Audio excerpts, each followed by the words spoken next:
i-share lang sa inyo at samba na parang kakaiba na kapag hindi ko pinadaan sa crossover, magkaiba ang tendency. Tapos dito ko sinaksak. Ang lakas bumigay ni Kibler pagka dito nakalagay sa harap. Tapos hindi ko na pinadaan dito sa crossover, inalis ko na.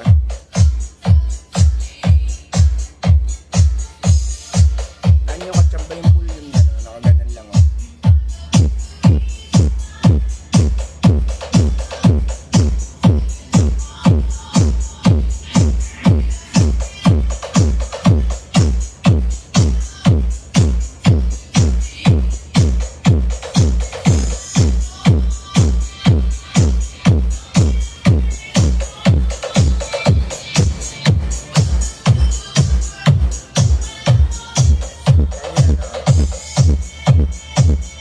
DJ Junjun Idol.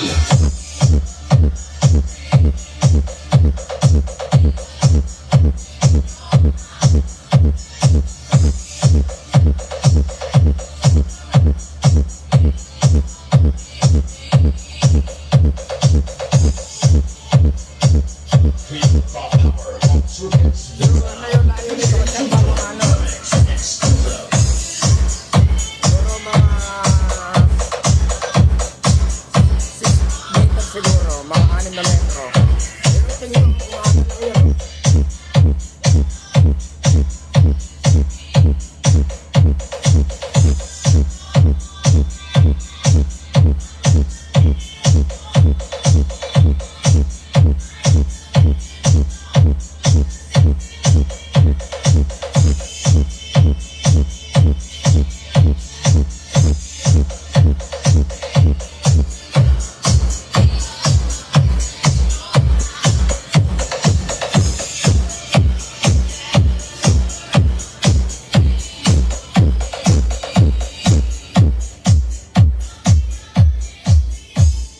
So ngayon ang gawin natin, lagay natin sa crossover.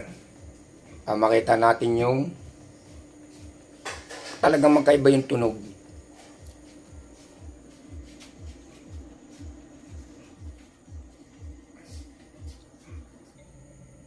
Ito na nga. Katsamba, medyo naset up ko na siya. Talagang ganang akin Hindi ko alam kung nakukontrol na ito. O awan, iba talaga tunog. Tumitinis. Tapos ayan. Halos mataas na. Tapos DJ Junjun.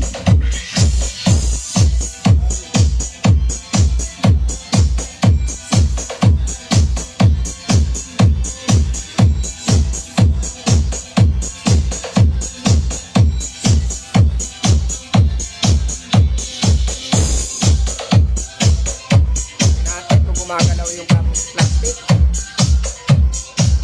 Gumagalaw din naman. May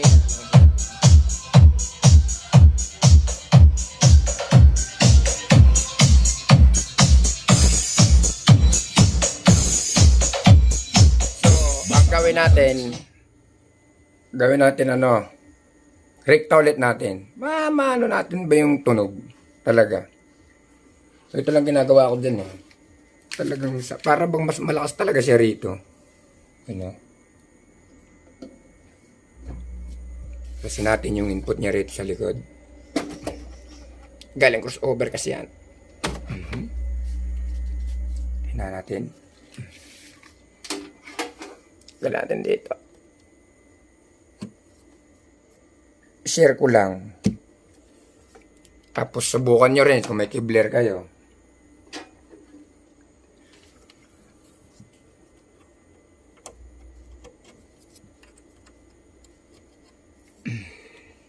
Ayan. Subukan natin.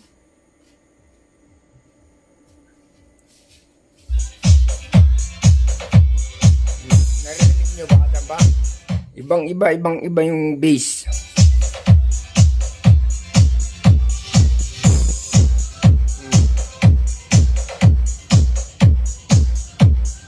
Diba?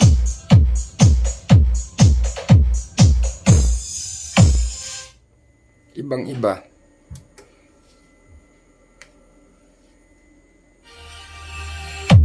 Oh, You're dancing to the music with tapos yung ano niya, DJ Junjun Remix. yan yung ano ng mixer Exclusive. niya. Oh, halos mababa kanina nandoon, pero may na siyang bumayo. Oh. Tapos yung puli,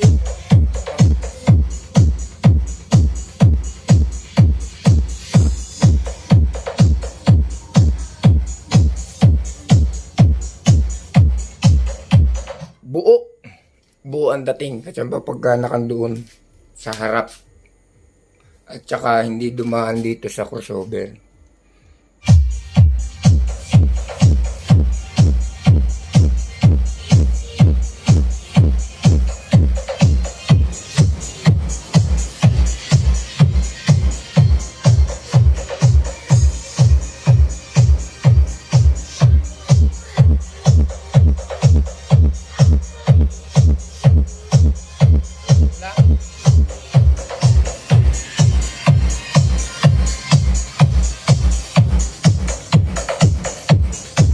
Bali may equalizer yan eh. Hindi ko lang kinakat.